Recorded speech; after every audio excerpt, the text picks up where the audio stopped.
Hello बैडो, मैं हूँ थोर भाई गणेश। आज मन जानो હતો दुकान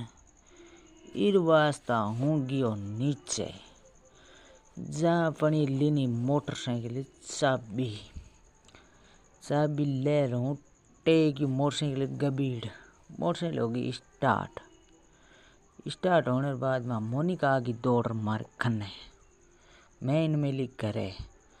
पछ हूँ निकल गयो गलियां मियाँ मोटरसाइकिल फेंक गयो कणी उन्नेर इं करता करता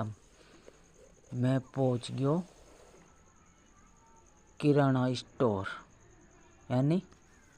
दुकान। मैं आयो दुकान माते अठ में लियो घर वास्ता सामान लेर पछ मैं निकलियो पाछो जिते मिल गया ए भाईडा इं खन 2-3 गप्पा टेक बनी पछ मैं मंडालना घरे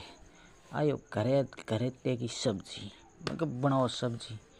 था भाईडा ने मारो ब्लो केड़ो लाग्यो।